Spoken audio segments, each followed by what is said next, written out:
The countdown is on for Capella Music Festival on Saturday, March 29th at the Festival Green, Camana Bay. An unforgettable experience and non-stop entertainment presented by Cayman Airways and Camana Bay, featuring international stars Ashanti, Clean Bandit, Gramps Morgan, Kamani Marley, and Elaine, Nyla Blackman, and DJ Puffy, alongside local artists and DJs across 3 stages. Purchase at Tier 1 pricing while supplies last at CapellaMusicFestival.com or in-store at Blackbeard's, AA Rubus, FIS MoneyGram, Winter Circle, Tortuga, and Sing's Roadie Shop. Capella Music Festival, Saturday, March 29th. A true festival experience. Brought to you by the Cayman Islands Department of Tourism, the Ministry of Health and Wellness, Hopscotch Productions, Bacardi, Massive Equipment, Barreau Development, and Stingray Media.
On Straight Talk with Austin and Ellio do not necessarily reflect or represent the views of Stingray Media, its staff, or contributors. Callers to the program accept full responsibility for the views expressed. The show host and affiliates are not liable for any statements made or any harm claimed. All callers to the program indemnify Straight Talk from all claims. Offensive, defamatory, or unlawful content will not be tolerated. Be a part of the conversation by calling 745-2626.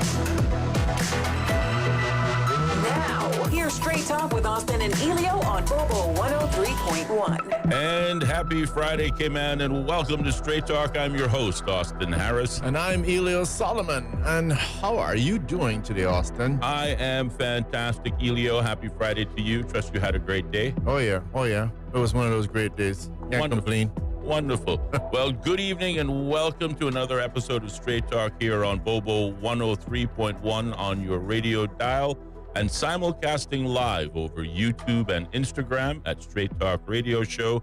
And as of yesterday, we are thrilled to announce we are also streaming live over Facebook, compliments of the ACT Cruise Tourism Facebook page. And of course, that means hopefully some more viewers and listeners to the program. Mm-hmm. The phone lines will be open this Friday. It's an open mic Friday. The number to call is 745-2626. Or you can reach out to us on our WhatsApp number by dialing 928-2562. And from there, you can send us a WhatsApp audio note, which will play live on air, or the traditional WhatsApp text message, which we will read on air. Mm-hmm. But today is Friday. No guests in studios, which is a bit of a brief reprieve because we've had a busy week. Yep. I think very productive week as well. More busy weeks to come, Austin. That's all I can say. No, there's absolutely more busy weeks to come. And who's going to argue with that? Nobody. Certainly not me. Not me at all. The only thing would be better than that, Austin, is someone running around doing sales for us and demanding 53%.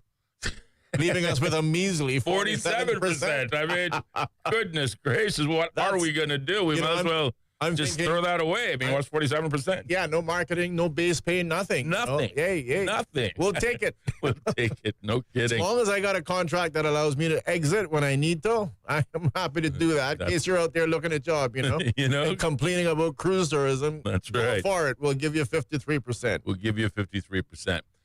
Well, certainly, as we talked about, we have had a very busy and I think productive week in terms of guests on the program. Mm-hmm. For those of you who may have missed any part of this week's conversation, just a reminder, you can log on to stingraymedia.com and follow the Bobo link. And from there, you can listen to the audio broadcast of our last 7 shows, or you can go to our YouTube channel. You have to subscribe first, but once you subscribe, then you will have access to our archives, and that'll take you back, hopefully, a bit further in just 7 days. But of course, nothing beats listening to the program live and direct on your radio dial as we're on the air each and every weekday evening, starting at 4:30 all the way until 6:30.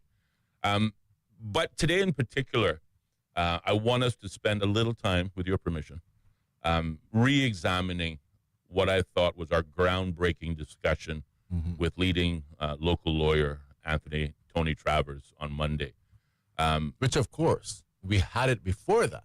We did. He just came on and just completely amplified and validated it. Right? He absolutely did. He absolutely did. But I worry that perhaps the crux, if not the major core of his revelations to this program, may have been missed because of the rather significant technical data from a financial services standpoint that was discussed. So hopefully coming up at 5 o'clock when we start to get serious. Laymanize it. I think it would be in the listener's best interest if we were to recap, again, in a condensed version, some of the highlights of that conversation and, of course, the revelations shared therein. I also was able to find the comments relevant to Mr. Travers' remarks emanating from the House of Parliament going back to February of this year. Doing your homework, I see. So again, as we always say, we deal only in facts on this program, and we want to be able to match what our guests may say against what our elected leaders do say, and then allow the listening audience to sort of let that sink in and marinate for a while, but some very significant statements, to say the least. And I'm proud to say that you heard it first here on Straight Talk, because nobody's been reporting about it. Nobody's been talking about it, not even our elected representatives. Maybe they hoped that, if they were, coy about it in Parliament, that nobody would notice, and then they would just sort of go unmentioned until after the next election, and it'll become a problem for the next government. Yeah. Well, that may be so, but it is also being picked up and noticed by our primary customers and clients in financial services. And again, as Tony Travers, informed us on Monday, it is hurting our business. Oh, yeah. So it is an important issue. It is a national issue. And I certainly want to share with the listening audience again at 5 o'clock when we start to get serious. But as we do like to start off with some positive news, and again, it's Friday, we do have 2 bits of positive news, I think. Well, I did want to stress, so that we didn't have any misinterpretations with getting serious. It's so important to be jovial. It is important to be jovial. It's important to banter. It's important to banter. It's important to smile and laugh. The last thing people need is to be depressed. They're already getting up in the morning and being soaked in that thing. Oh, my God, aren't they? You know what I mean? Might as well mornings are hard enough as it is, to have to deal with that. Can you imagine? 2 black coffees, please.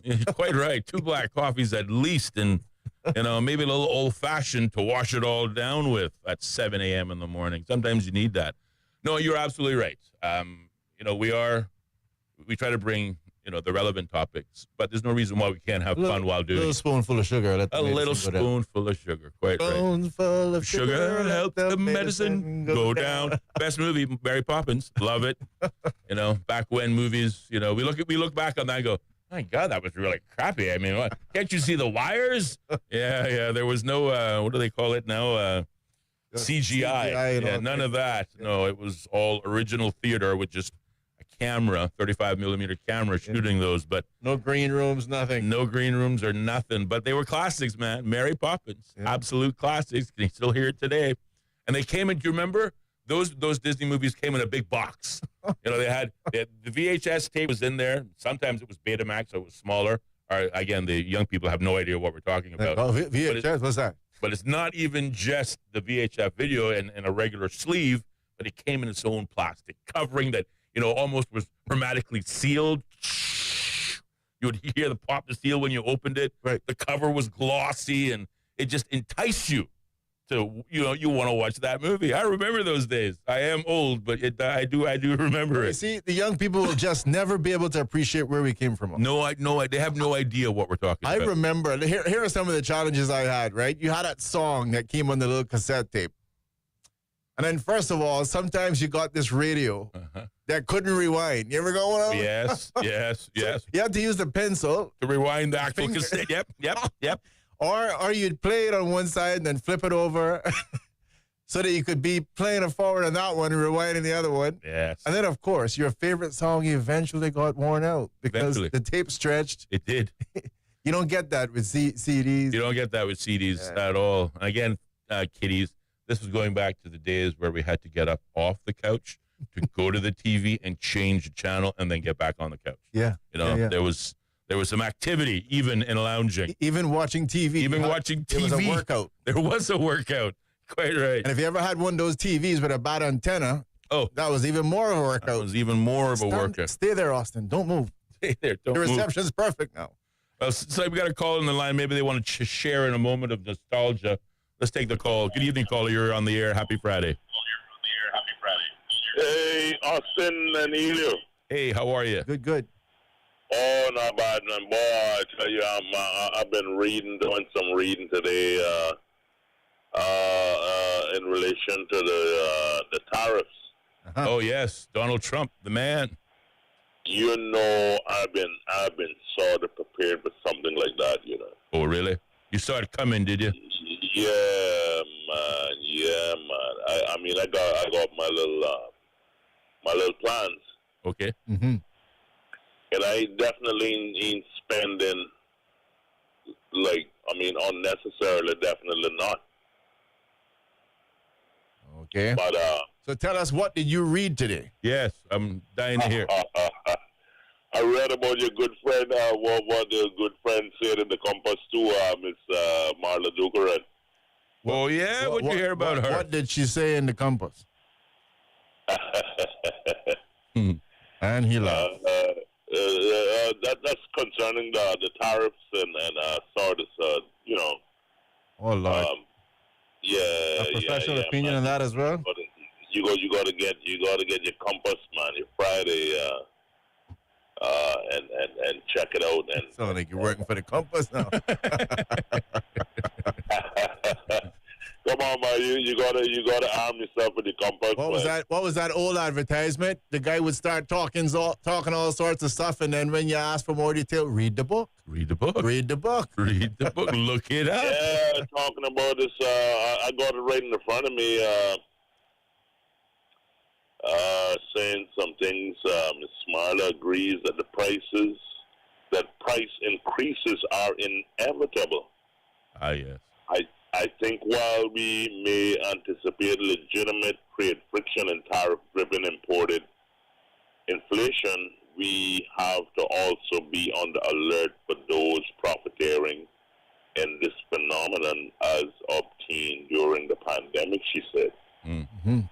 The authorities should issue appropriate warnings to importers, wholesalers, and retailers, and consumers should be on guard and report to Consumer Affairs any evidence of price gouging. It's a lot of stuff here. I see what you're reading from, but you're doing fine. You're doing a good job summarizing it. I still don't see our good friend Dukaran's remarks, but I'm trusting that it's there. Dukaran also cautions there is very little small islands that rely on imports can do in the short term to mitigate the effects. But like COVID, she said, tariffs should be a wake-up call to the region on food and energy security. Yeah.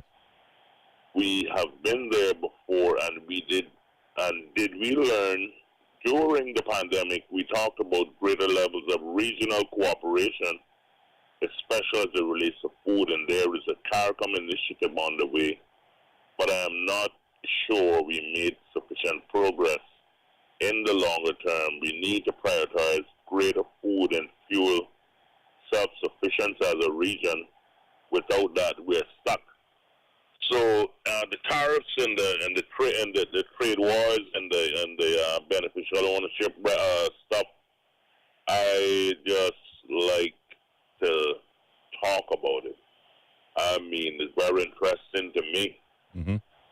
I mean, real interesting. I got my views, and apparently some things that I was thinking about I see it in the papers, but I ain't gonna get into that though.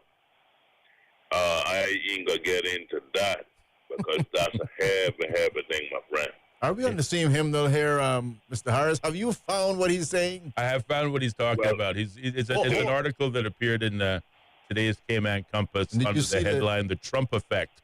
From avocados to housing, trade war means higher prices for Cayman. And did you see the Dukaran statement? It took me a while. It's down there at the bottom, but I found it. It's a lengthy article. He's right. It's just checking. It's not short. Just checking, my friend. Well, Mr. Ellio, and speaking about the hymnal, it ain't one church that I've been to, so I know that. I got different points of view, different points of view. Don't get me preaching this evening. Yeah, I mean, you got the knowledge, you got to just be open to I'm gonna have that program one day. We're gonna start off with exactly what happened in the Garden of Eden. That's right. What do you think about that? I think it's a good thing. Good. We might start that today, but Austin wants to deal with beneficial ownership. We don't mess with the Lord God Almighty. No. No, this is a good topic, right. Austin. All right. It's a good topic, lad. Yeah. All right, then. Hey, all right, so thank you very much for your call. Do appreciate it. Have a great Friday there.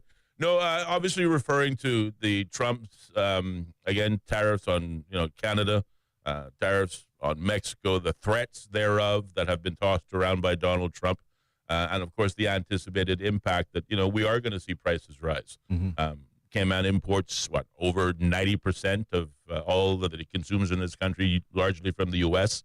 And whilst Trump is using his tariffs as arguably a negotiating tool in geopolitics, what everyone recognizes is that America is going to feel the pain just as sharply as perhaps some of these other countries in which Trump is seeking to punish, quote unquote. But regardless of what happens in America, what do you say? America sneezes, Cayman catches a cold. We've already seen the price of eggs get to crack levels.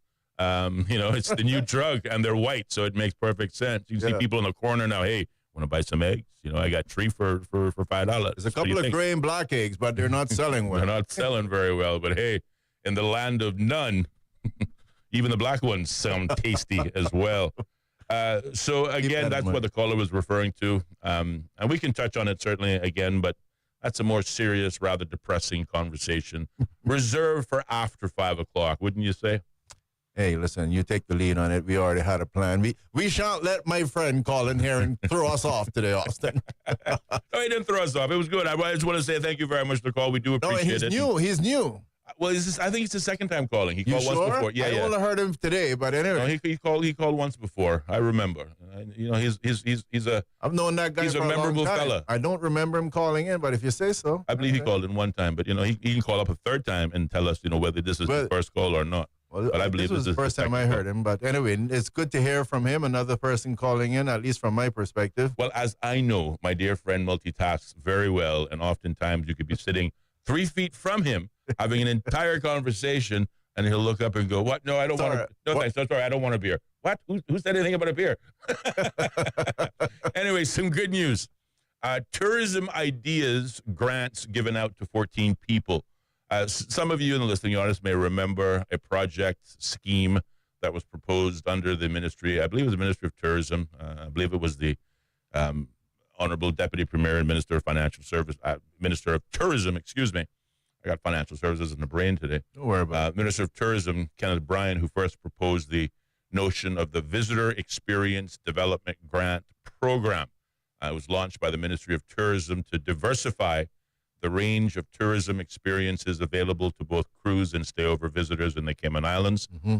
It provides grants of up to $50,000, I'm presuming that's CI, for small and micro tourism business development, supporting entrepreneurs with money to access training and market research data with the Department of Tourism. A total of 110 applications were received over the 6-week submission period, which were followed by structured formal evaluation processes of each of the applications. And unlike the PRs, only 14 successful applicants were. Out of how many? Out of 110. So you can do the math in terms of the. And if that was a PR system, it would have been at least 33. Oh, if it's a PR system, it would have been 33. You're being so. Didn't you say? Hey, listen. Hey. Didn't you mention yesterday? 2/3. I did say. I did say it was 2/3 success rate. Yeah. Yesterday. Oh, okay. Sorry. Yeah, so a little higher. I stand corrected. Just a little higher than that, but that's all right. 110 applications. 14 entrepreneurs were granted $50,000. They are now being monitored and evaluated by the ministry in order to help them and their business idea progress.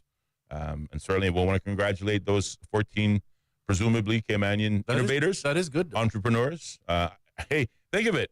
I mean, if even half of those 14 ideas actually hit the ground running and doing well, that's 7 new attractions or otherwise excursions that we presently don't have for the visitor experience.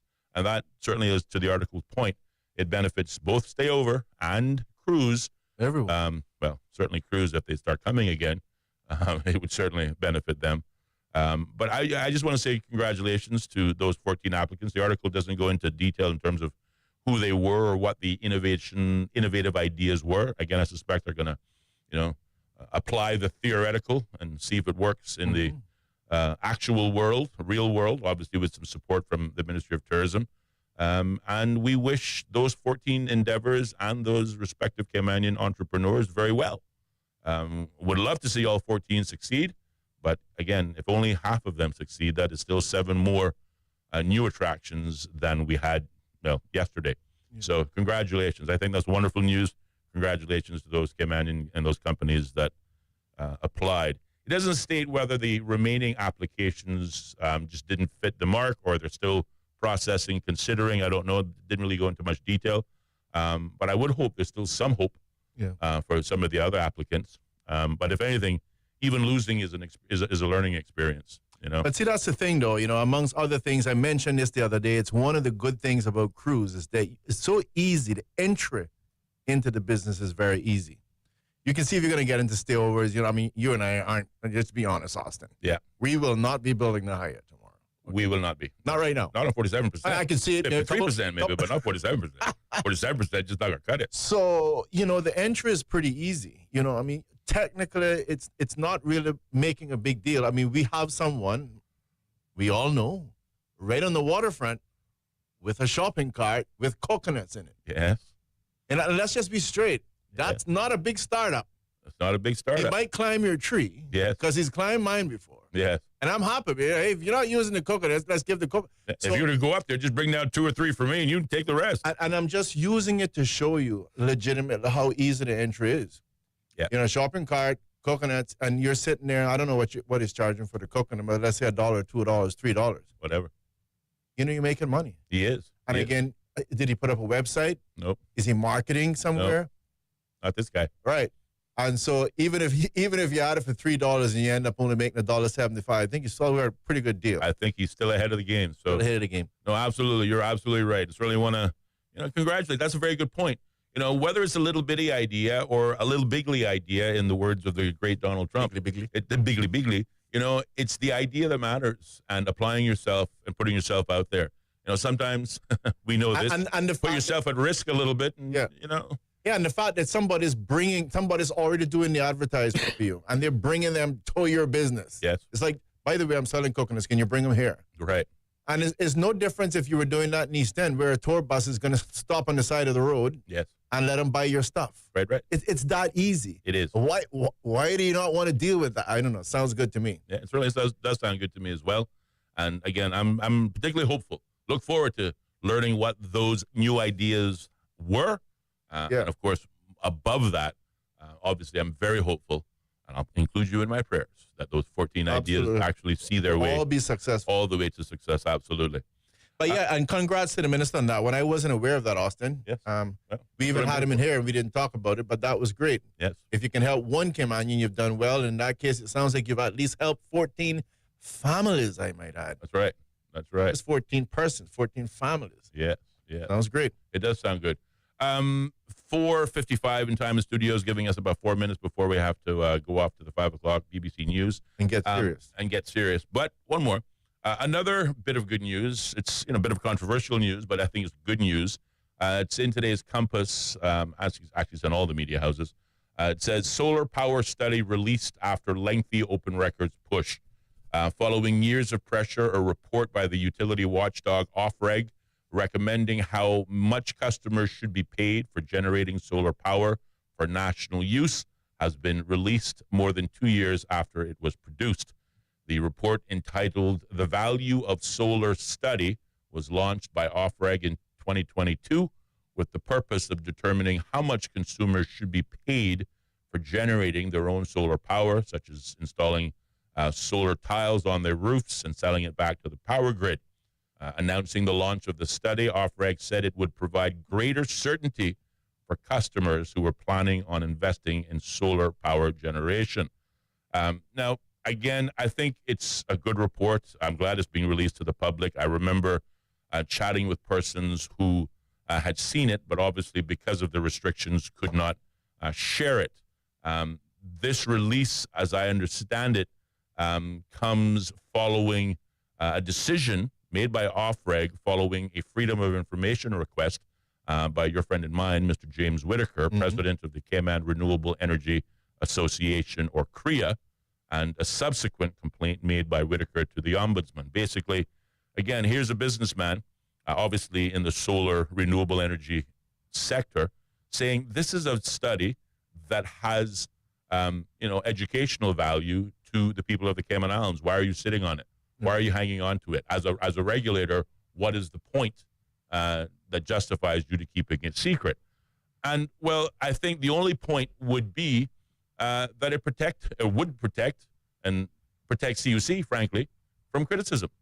Because what one of the revelations of the report, and again, it was intended to go out to make sure to see whether or not the core program and the sharing of renewable energy and, encouraging people to get off the grid and that energy share purchase agreement between individuals and CUC was fair. It discovered that CUC's core program is not, and customers of it are not getting a good deal and are losing at least 6 cents per kilowatt hour. So again, maybe the reason you sit on it is because it's not necessarily favorable for CUC. But again, I have to ask the question, why does the regulator care about being favorable to any sector? The truth is the truth, and it should stand on its own merit. Not being favorable. Yeah, I mean... arguably just shielding them. Shielding them, I think is right. So we haven't read the report, but certainly we will be reading it, or I'll try reading it over the weekend. It is 90-something pages. It is a lot, so we're going to do what we can, but, we do have a life. So we're going to see what we can do. But I think it's good news that this report is in the public domain and encourage members of the public to check it out. You can check it out at the Off-Reg website, or you can find the article on the Cayman Compass and just click the link that leads you to it. It is 58 minutes past the hour of 4 o'clock, and we do need a pause. Check in with the top of the hour BBC News, as my partner laughs at me in the corner. But keep it locked. There'll be more Straight Talk still to come on 103.1 FM. Bobo. The BBC World Service, the world's radio station. The BBC World Service makes programs with a uniquely global perspective. Enlighten us. Where do we start? The latest world news and current affairs. The very best in global arts and culture. What has been happening on the financial markets today. Social issues, political stories. Everything was there in a way that I never heard before. The BBC World Service. The home of the BBC World Service. This is Bobo FM. Welcome to our newsroom here in central London. We place ourselves here at a little desk right in the thick of things. OS from the BBC. We can catch the very latest news from our colleagues, not just in this enormous room, but also from our colleagues around the world. I'm in the room where they're treating children. This is a combat zone. The situation after the typhoon is very complicated. It was a very tense situation. OS from the BBC. The home of the BBC World Service. This is Bobo FM. BBC News. BBC News. World news from the BBC. Violent clashes. Thick black smoke. A tremendous legal victory. Crucial elections. Destructive wind. A search and recovery operation. A race against time. An imminent threat. Flying a drone over a rival team's training session. Whatever is happening, wherever it's happening, catch up with the latest news bulletins from the BBC. The home of the BBC World Service. This is Bobo FM. This is Bobo 103.1, powered by Health Services Authority. At Health Services Authority, they are committed to caring for you. They are Cayman's largest and longest standing healthcare provider, offering the most comprehensive range of inpatient, outpatient, and public health services at 9 different locations across all 3 islands. Across Cayman on 103.1 FM, online, and on your smart speaker. The home of the BBC World Service. This is Bobo 103.1. BBC News, I'm John Shea. Myanmar's military leader Min Aung Hlaing has made a rare request for international help after a powerful earthquake hit the centre of the country, flattening buildings and bridges. The epicentre was near the city of Mandalay, home to 1.5 million people. There are fears that hundreds or even thousands may have died.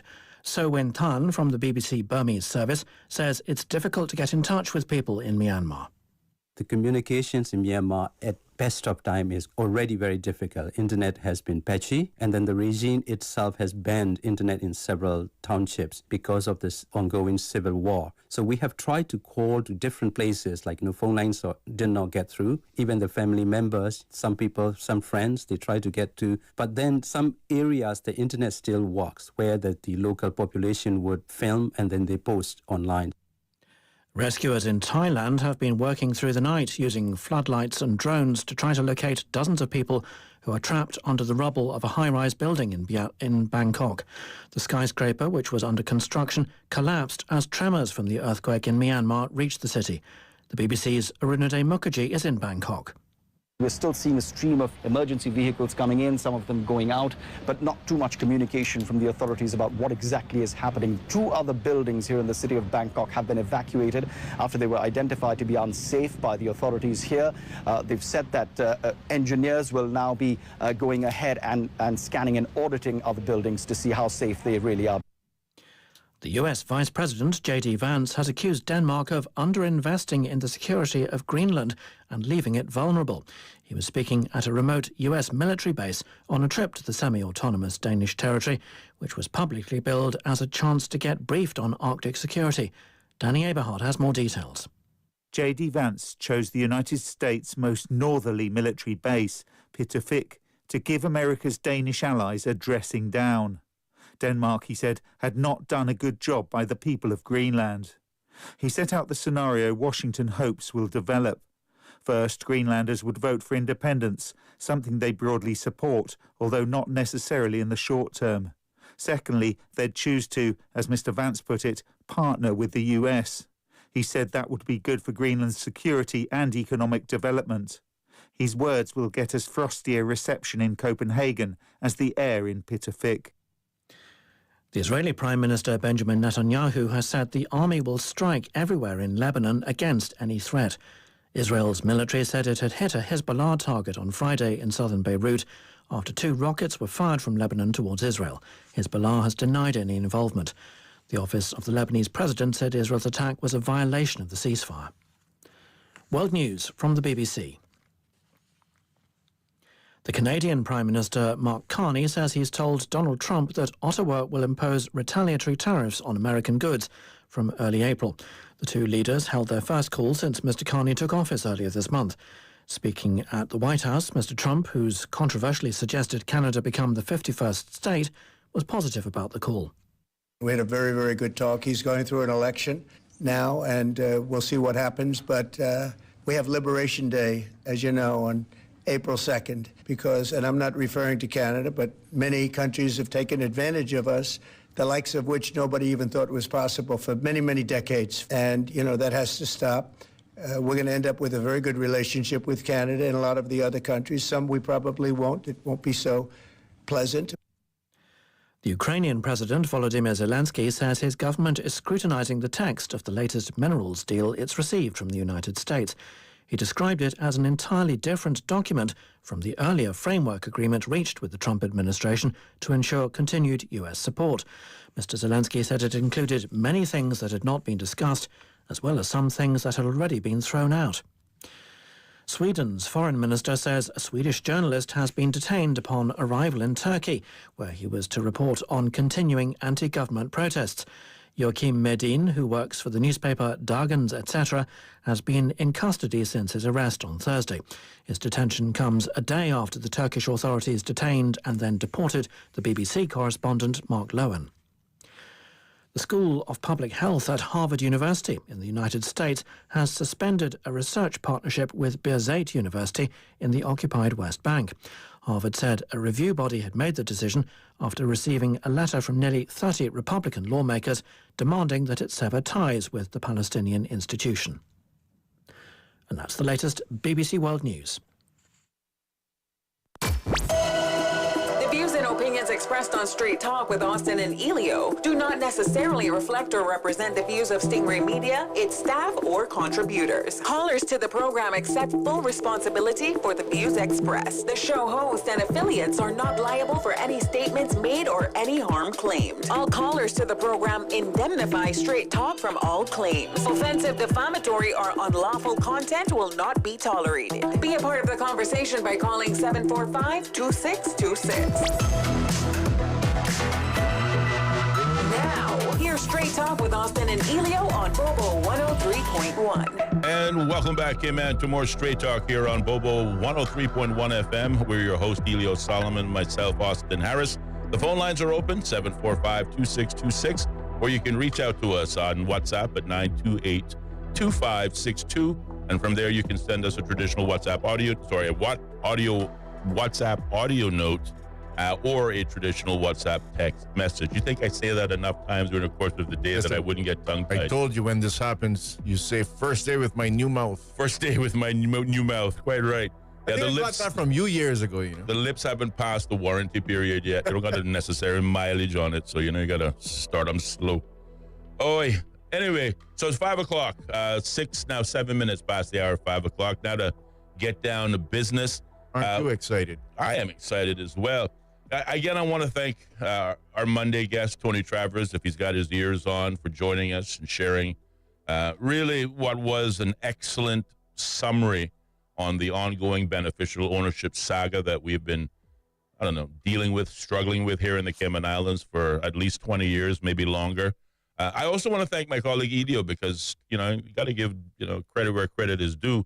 Ellio set up that opportunity, suggesting he's got, that's how he rules. He's tight with the lawyers and the doctors and all that. No idea what he's saying. But I want to thank Ellio for putting that interview together because it really was groundbreaking and revealing. But of course, he spoke to us about beneficial ownership.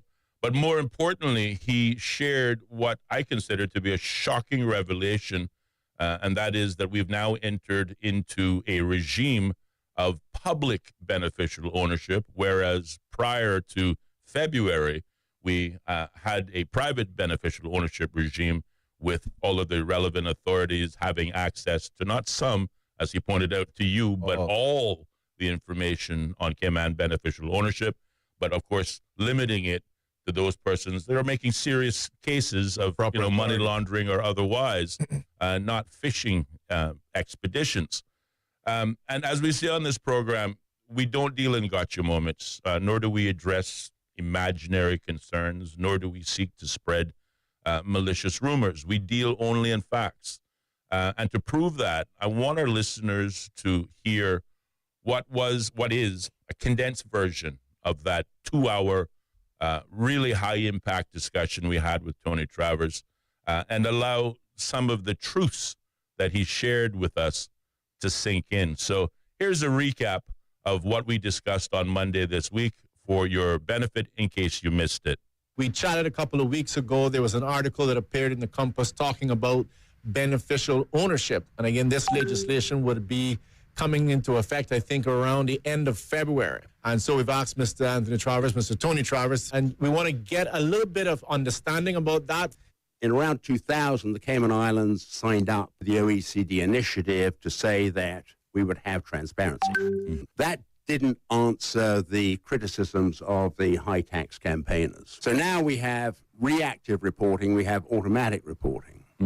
And the astonishing thing is that you find, with all this transparency, you have no prosecutions for tax evasion or tax avoidance of any statistically relevant significance.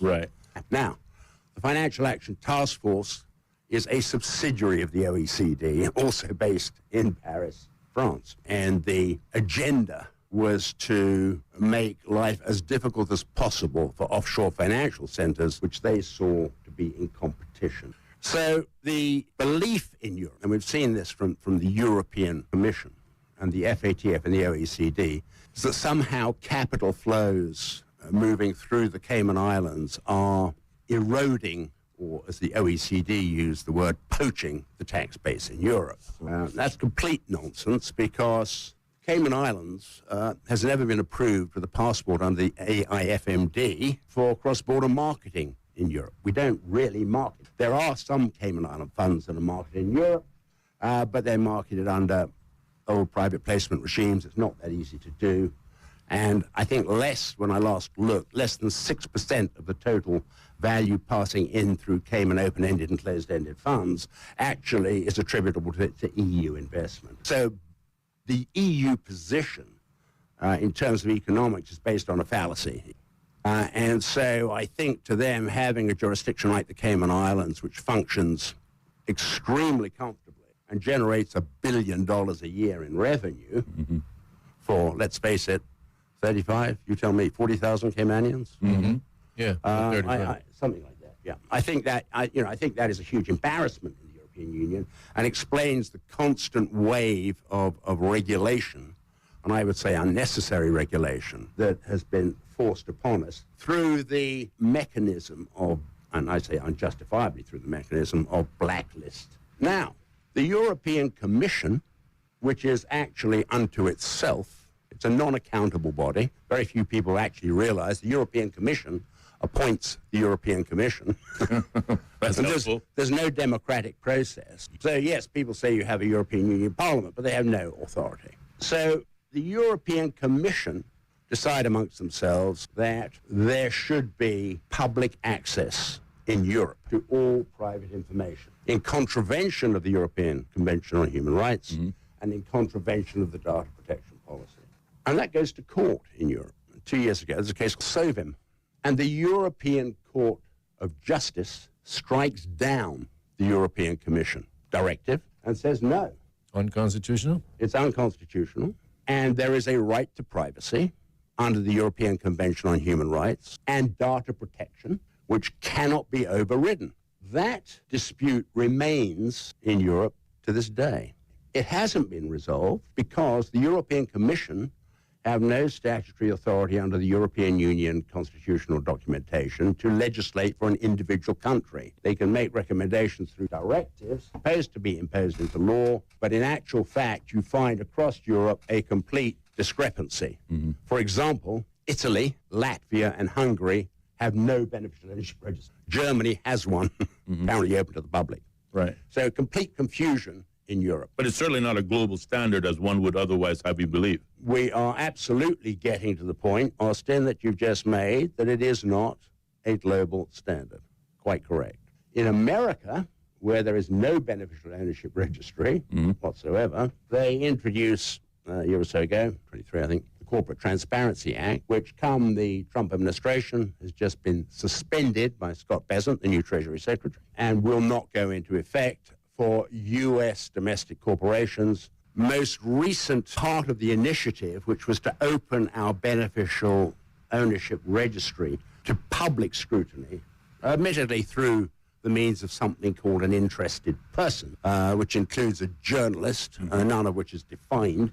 But if it's a journalist, you can conclude that that means effectively the public at large. Yeah. So there was already ways for legitimate authorities to be able to get a lot of information in terms of what's happening in the Cayman Islands. Well, that's absolutely correct, except I changed your phrase there to say all the information. In the light of that structure, what I said earlier to Austin remains the case.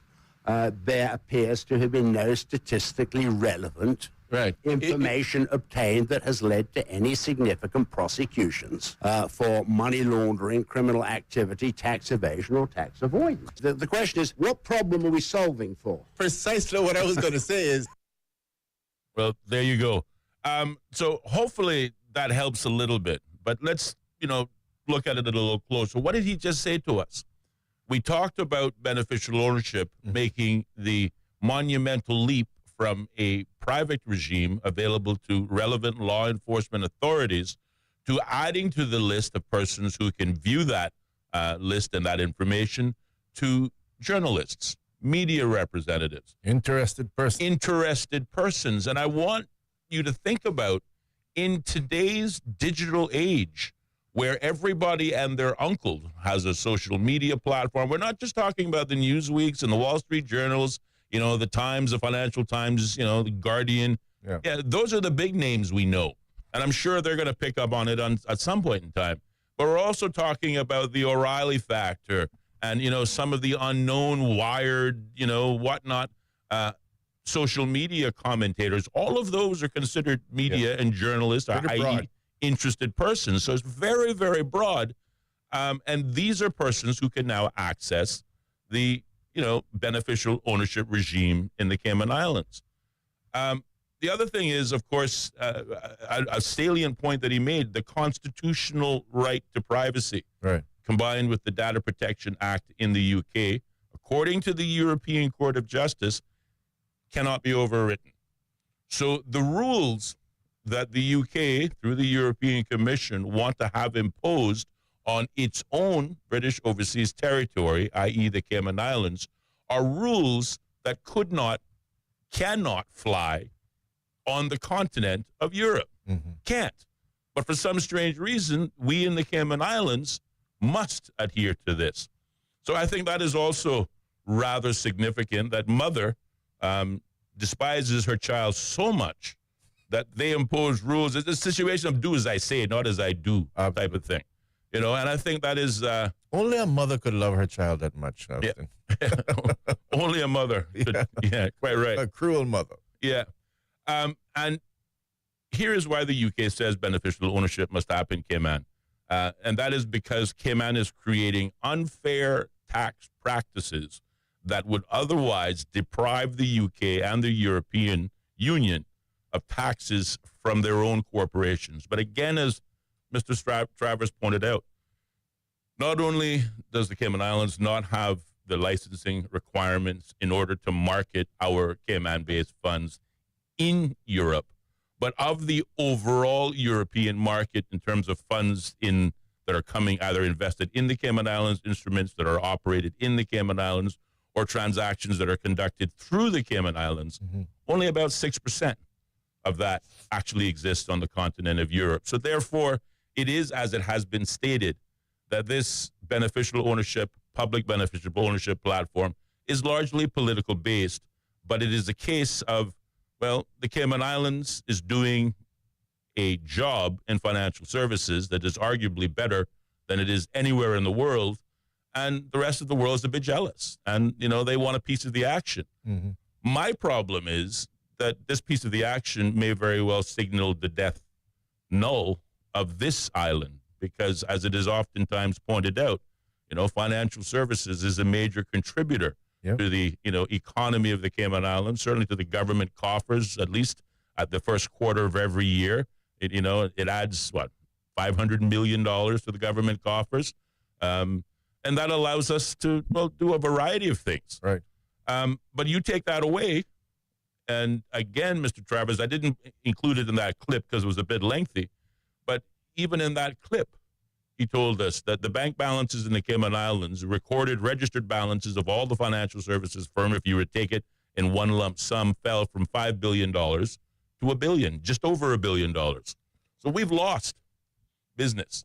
And, you know, high net worth individuals. So we're down now to 1/5. 1/5, quite right. Wow. And I think that is something that is of some concern. We do have a caller on the line. Let's see if they have a comment on the topic on the table. No, they do not. 745-2626 is the number. Now, I do also have a matching clip from the government, but I see the caller coming back. So let's take that call. Good evening, caller. You're on the air. Yeah, Ellio in Austin again. It's me again. I prefer to say me. It's me again, John. Go ahead. You know, politics is something else, you know. Because now, who does the people really want to vote for?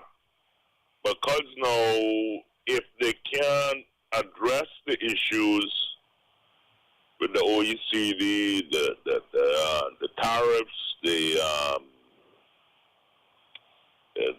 the tax situation, and all these other subjects, we will be further behind because they cannot represent us.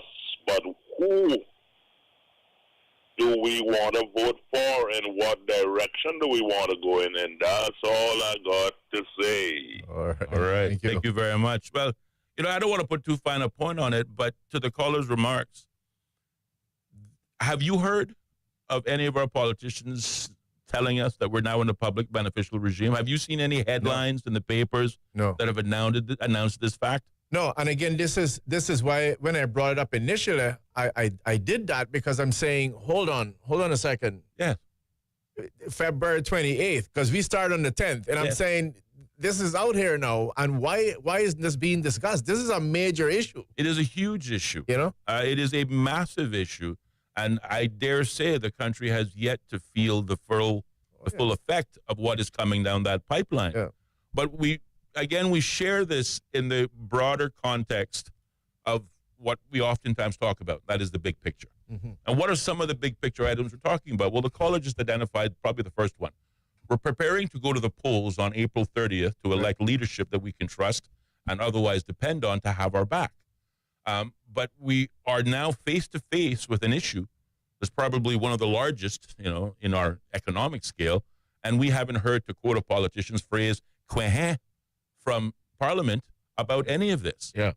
Not only that, it sailed through Parliament in February. And again, I have a clip, but it's longer than the time we have left before going to the break. So when we come back from the break, I'm going to share the listening audience. I know whilst you may have missed our interview on Monday, I guarantee you definitely missed what was discussed in Parliament in February during the third sitting of the 2024 session. How much time do you have before we go to break? We got just over 6 minutes. Again, we oftentimes say that these ideas we aren't pulling out of the sky. No. These statements we're not pulling out of the air in order as a means of attacking or harshly criticizing someone. But we heard this and we used their own words as the basis for this conversation. The fact that nobody told us that the real price of getting off the OECD gray list at the time would cost us the one thing that our financial services industry has been built on since Jesus was a boy, and that is privacy, legitimate privacy. And again, we talk about it all the time. Privacy does not equal sinister.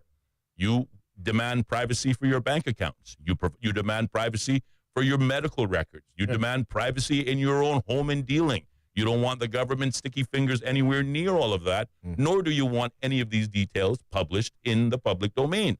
Then why, therefore, should we, as a financial services offshore center, want the business of our clients available to any and everyone who would ask? Certainly, it is going to be a problem. And why we highlight that as a problem in the big picture issue. Now, obviously, you may have heard us once or twice talk about cruise tourism. All right. And you hear the opposite side, CPR group, telling you it's a hard no. You know, whether you bring me all the information that I say is lacking now or you give me nothing, my answer is still going to be no, because we don't need cruise berthing in the Cayman Islands. And that means also we don't need the 2,000, 3,000 jobs, persons that are attached to it. Right. But that also says you don't care what happens to the livelihoods of those persons who are in those jobs. Which is why I've said it before and I say it again, make a note of those persons who make up the CPR group. Go to the meetings, use your camera phone, snap some pictures. Because when the worst does happen, when the proverbial you-know-what hits the proverbial fan, and, we start seeing a return to things like mortgage foreclosures, when we start to see what the caller mentioned were the tariff increases on cost of living and inflation going through the roof and persons not being able to feed their family, and therefore demands, even greater demands, on the government welfare services, which I remind you, when we say, make government pay for it, what we're saying is make the taxpayer pay for it. And for those of us who, often look at pensions and insurance and say, well, the young are paying for the old and whatnot, maybe we, need to get rid of that altogether. Well, in that circumstance, when we are in that 11th hour darkest times and the government is out of money, and you say, let government pay for it, they're coming after you and I. Our costs are going to go up. And that is, I think, really a national issue that no one's paying attention to. And lastly, just before going to the break, the caller says, who do we elect? Now, you and I both have worked with many of those persons who are in Parliament today. And it brings me no joy whatsoever to criticize them in any way. And maybe, I don't need to criticize them too harshly, because in many cases, as we have learned with the OECD and FATF, you talked about it on Monday. We're taken into a dark room and basically told by our colonial masters, this is what you're going to do. Because if you don't, we're going to move you from the gray list to the black list, and you might as well, shutter up your business from now, because if that doesn't run business from your shores, then surely, what we really want you to do will be the final nail in the coffin. So part of me wonders whether or not the government really didn't have a choice. But the antagonist side of me says there's never such a circumstance. I believe, as Mr. Travers shared with us on Monday, there's ample ground in which to challenge these claims, if for any other reason, on the fundamental, human right of privacy. And the fact that what the European Commission and others are trying to impose on the Cayman Islands could never work in the United Kingdom. And more to the point, what has been the pervasive thought on all of this is this is what the Cayman Islands have always said from day one, because we have been in financial services the leaders in terms of due diligence and regulation. Our rules and regulations in this country are stricter than they are anywhere else in the world, bar none. But we've always said when public beneficial ownership becomes a global standard, when everybody is doing it, then of course we'll be right there, lock, stock, and barrel, making those commitments. Didn't end up that way, though. But it didn't end up that way. And more importantly, our competitors in financial services, the City of London, Singapore, Luxembourg, none of these jurisdictions have this public beneficial ownership registry. So what do you think is going to happen? I don't know. I think maybe someone will get knighthood for bringing in the legislation. Funny, it's funny you mention that. You mention that. When you do jolly good things for the UK, you're normally rewarded. It is so funny you say that, because I thought the exact same thing, my friend. Right? I just didn't have the heart to say it. Yeah, well, there it is. Yeah, it is. There's a saying, by the way, as we talk about this, there's a saying that a genius is one who sees something. You think about the profoundness of this. Genius is someone who sees something that nobody else sees, shoots at it, and hits it. Now, basically, what that boils down to the layman is you haven't done diddly, because I didn't see what you were shooting at, and I didn't see that you hit it. Yes. And I think it's something similar with when you do something proactive that you solve a problem. So, for example, 2009, we were faced by a letter from... Stick a pin, 10 seconds. We got to pause, go off to a quick commercial break. But Ellio's thoughts and beneficial ownership continues next on Bobo FM.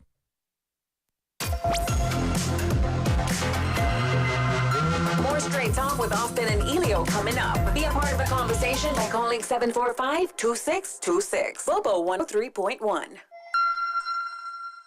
K-Man, could it be you? Tortuga's 10K giveaway is back, and someone's walking away with $10,000 in cash. Every time you spend $25 at Tortuga Fine Wine and Spirits or discount liquors, in-store or online at tortuga.ky, you get a shot at winning big. As well as $10,000 in cash, we've got thousands in giveaways to hand out every week. Think staycations, the latest iPhones, exclusive experiences, and more. Get in to win. Visit tortuga.ky for the full terms and conditions. March 18th is Global Recycling Day. Join Cayman Turtle Center in embracing sustainability and protecting our beautiful islands. Reduce waste, recycle right, and drop off your recyclables at convenient locations across Grand Cayman. Every small action makes a big impact. At Cayman Turtle Center, we're committed to protecting marine life and growing sustainably. Let's inspire change for our turtles, for our oceans, for Cayman. Visit turtle.ky to learn more. Together, we can keep Cayman green. The countdown is on for Capella Music Festival on Saturday, March 29th at the Festival Green, Camana Bay. An unforgettable experience and non-stop entertainment presented by Cayman Airways and Camana Bay, featuring international stars Ashanti, Clean Bandit, Gramps Morgan, Kamani Marley, and Elaine, Nyla Blackman, and DJ Puffy, alongside local artists and DJs across 3 stages. Purchase at Tier 1 pricing while supplies last at CapellaMusicFestival.com or in-store at Blackbeard's, AA Rubis, FIS MoneyGram, Winter Circle, Tortuga, and Sings Roadie Shop. Capella Music Festival, Saturday, March 29th. A true festival experience. Brought to you by the Cayman Islands Department of Tourism, the Ministry of Health and Wellness, Hopscotch Productions, Bacardi, Massive Equipment, Barreau Development, and Stingray Media. We need to talk. Okay. We've noticed you've been going to KFC a lot more than usual lately. And that's fine. We know you love it. We just don't understand how you could afford it. The KFC What a Deal menu starting at just $3. Gives you lots of great choices and value. Available at KFC Baytown Plaza, Shetton Road, and in the Strand. The KFC What a Deal value meals. The deal everyone should know about. Come to KFC and enjoy a variety of tasty choices at surprising prices. KFC, so good. Have your engine driving like never before with Pure 93, the highest pure octane fuel in Cayman, and available exclusively at Rubis service stations. Pure 93 protects against engine knock, restores lost power and acceleration, cleans fuel injectors, intake valves, removes engine deposits, improves your fuel economy, and it meets international specification requirements for your car. Fill up with Pure 93 now and keep your engine running like new. Fuel the difference with Pure 93, available exclusively at Rubis. Insurance matters. It gives you the confidence to live life as you should, knowing you're protected. As a leading local insurer for over 25 years, Island Heritage has a consistent track record of providing best-in-class customer service with quick and efficient claims processing. This means insurance you can rely on when you need it most. The Island Heritage Way. Visit us online at islandheritageinsurance.com today to learn more about our home, contents, motor, marine, and commercial insurance products. Go on and live your life. With Island Heritage, you can. Across Cayman on FM, online, and on your smart speaker. This is Bobo 103.1, powered by Health Services Authority, committed to caring for you. The views and opinions expressed on Straight Talk with Austin and Ellio do not necessarily reflect or represent the views of Stingray Media, its staff, or contributors. Callers to the program accept full responsibility for the views expressed. The show host and affiliates are not liable for any statements made or any harm claimed. All callers to the program indemnify Straight Talk from all claims. Offensive, defamatory, or unlawful content will not be tolerated. Be a part of the conversation by calling 745-2626. Now, here's Straight Talk with Austin and Ellio on Bobo 103.1. And welcome back, Cayman, to more Straight Talk here on Bobo 103.1 FM and simulcasting live over YouTube, Instagram, and Facebook. We're your hosts, Austin Harris and Ellio Solomon. The phone lines are open at 745-2626, or you can reach out to us on our WhatsApp number by dialing 928-2562. And from there, you can either send us a WhatsApp audio note or a WhatsApp traditional text message, and we will read your comments or share your comments live on air. Prior to the break, obviously, we were continuing to discuss what we have identified as groundbreaking, if not the shocking revelation that was shared with us on Monday, but of course provided to you again, just in case you missed it, that we have moved into a public beneficial ownership regime here in the Cayman Islands. And arguably, we haven't heard a peep from not only the legislators, but arguably anybody in the industry. You were making a point, Ellio, before I rudely interrupted you with a thing such as a You weren't rude at all, although commercial break. I'm not hearing myself in my headset. Don't know why. But either way, yeah, no, so I read many years ago. I was a younger man back then. You sound fine. I don't know why it's not listening. Yeah, maybe there's a short on this piece of wire here. Who knows? Yeah, you might want to jiggle the thing. Yeah, don't. But let's not talk about wiggling and jiggling here on the radio often. I don't know where you're going with that. So anyway, sorry, I couldn't resist. You need Jesus in the worst of ways. Listen to me, quiet, Austin. It's always these comments that you're appending that puts everyone in a twist. Just stop it. In a twist. I apologize. Yeah. So bottom line of it is that I read as a younger man. I read a comment that basically said, a genius is someone who sees something that no one else sees, shoots at it, and hits it. Mm-hmm. I mean, think about the profoundness of that. It would technically mean you could appear to persons to be a madman, mm-hmm. when in fact you're a genius. Mm-hmm. Because if I didn't see what you saw, and then I couldn't possibly see you hit it because I didn't see what you saw in the first place, mm-hmm. you could just look like a guy shooting an arrow. Yes, into at the nothing, unknown. At nothing. Yes. And I think I give that to say that a lot of times you could find yourself in a position where when you fix a problem proactively, the average person may not appreciate what you've done. You could save the world. Right now, there could be a meteorite, for example, about to hit Earth, and if it does, it's catastrophic. But if someone happens to render that problem, you can see that we could all just sit here and say, so exactly what happened here? I don't understand. Because I never act. But if you could make the disaster happen and then somehow reverse it, people would be able to appreciate it. Mm-hmm. And I'm saying all that because, for example, in 2009, when we were faced with the issue of the UK wanting us to put on a property tax, we fought against that. Yep. And we fought against it in a very public way. And we were, thank God, successful. Yep. And so I'm not going to make it easy on any government because, to me, these type of pieces of legislation, it needs to be at the minimum that you're being transparent. You should let the public know what you're up against. Yes. Even if you have no other choice but to concede, the public should know that you have been taken into that dark room and pressured.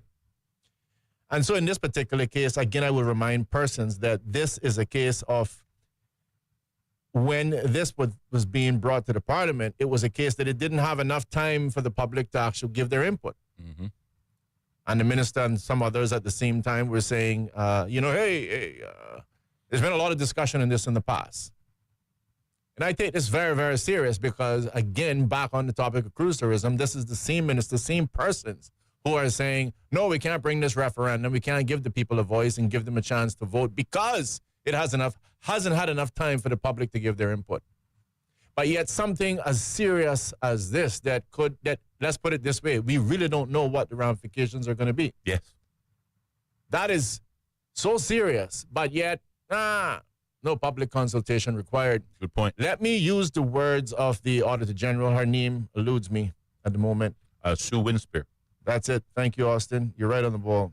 I do try. And don't carry that somewhere else. No, sir. The fact of the matter is that she also states, for example, that, where is this the circumspect view to understand what are the potential ramifications of the legislation that you're putting in. Yes.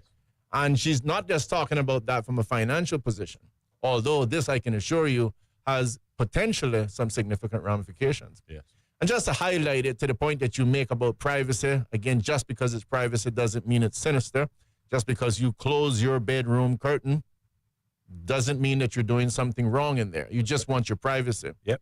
Many of us might be walking around and maybe we only have $200 in our account. Mm-hmm.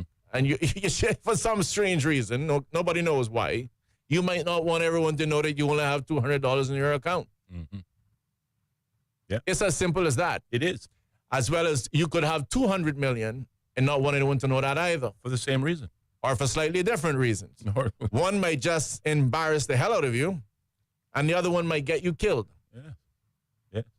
And what you have done now with this legislation is made it that whether it embarrasses you or causes you to die, quite frankly, doesn't matter. Yeah. It's now public. Anyone who can put on a hat, and boy, we got some characters that could be running around and calling themselves journalists, all of a sudden they get access to the information. Yeah. So it is very serious legislation. It is something that will impact us, and it remains to be seen. I have not heard the transparency from the persons involved to say, hey, here's how we anticipate that this is going to impact you. Yes. In fact, we've heard nothing. And so when you couple that with other comments coming from a person who has been in this industry since Wapikil Philip, yeah, I haven't heard that one. Yeah, that's a Jamaican one. Since Wapikil Philip has been here and he's been talking, and at least as far as verbiage is concerned, doing his best to make sure and protect these islands, understand that we have had legislators that we have elected on the largest source of our revenue, and some will just make a dismissive remark about cruise tourism. We can make a dismissive remark about insurance and say they're nothing but 5 and 6 and measly percentages. Okay, so let's now focus on the big one. In case we don't care about the little ones, let's now focus on the big one. Mm-hmm. The only thing different with this big one is the frog scenario, that he has been sitting in hot water and he's not jumping out, because it has been now for decades that we have had legislators that we have elected, put our confidence in, that have sat here and allowed the arteries of this industry to slowly be constricted to the point that I can guarantee you that the blood flow is going to come to cessation at some point very, very soon. Valid point. Right? It is. I mean, you can't open a bank account unless you're getting, passport, driver's license, birth certificate, a million pieces of paper. I need the identity of your children, and of course, insurance for your dog. Yep. I mean, it is ridiculous right now, even for us to open a bank account. The constriction is getting worse. And now you're adding something like this, where you have persons out there who potentially might be saying, Ellio, with the greatest respect, and I'm going to use this because this is a real example. I live in Trinidad, and you don't understand. Yeah. If someone knows that I have X, Y, and Z, I could be killed. Yeah. Or I'm living in Africa. Mm-hmm. Mm-hmm. I could be killed because of this. Hey, by the way, I'm living in Mexico. Understand that this is a real thing. Yeah, no, I think that's a very good point. This is a very, very real thing. Mr. Travers pointed to that on Monday as well. He said you don't have these sort of instruments in places like Mexico for a reason.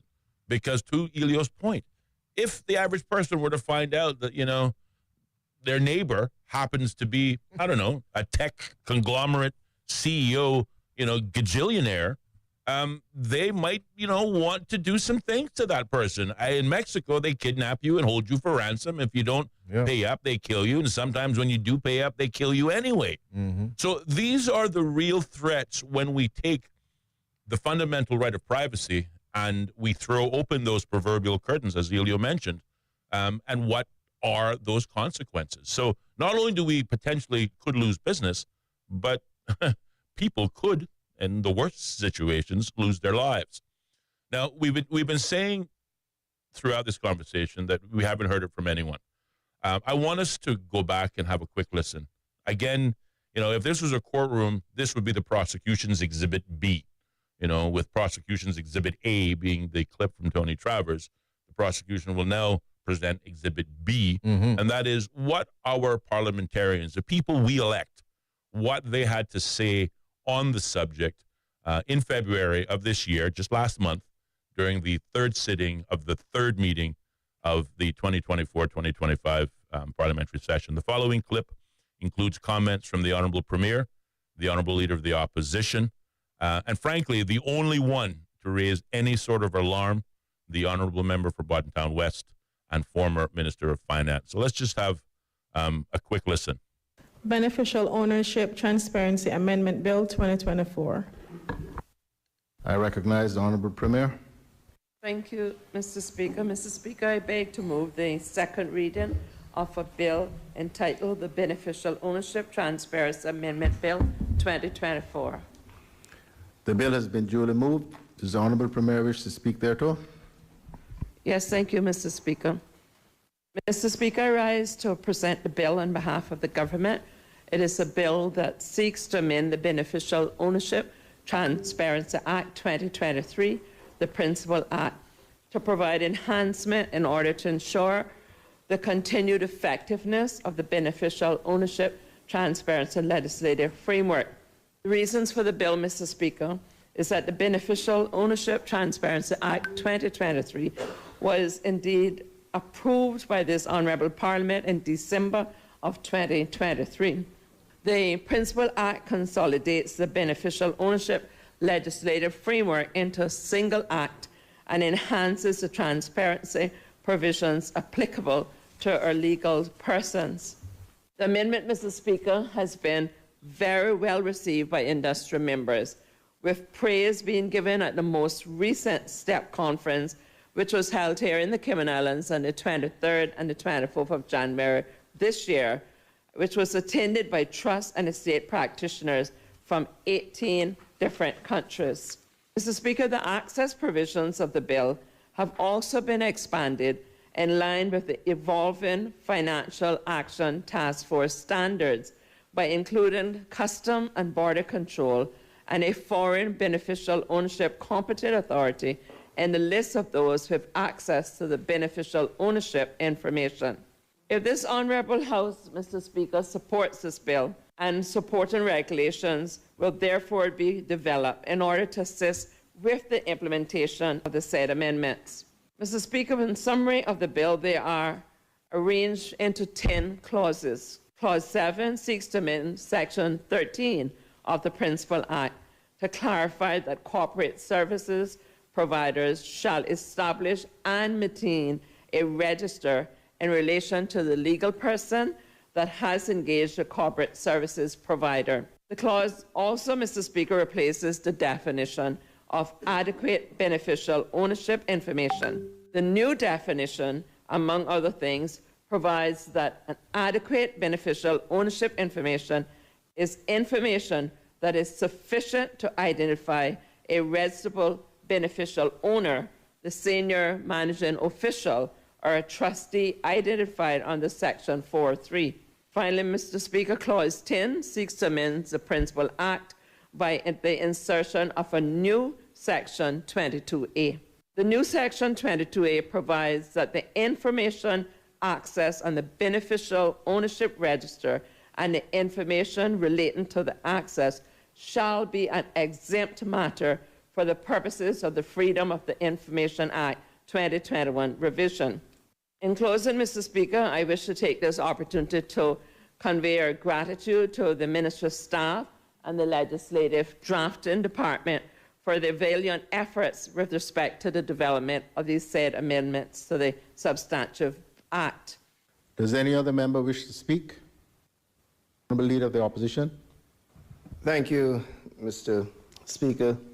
Mr. Speaker, I rise to provide a few words on behalf of the official opposition on the Beneficial Ownership Transparency Amendment Bill 2024.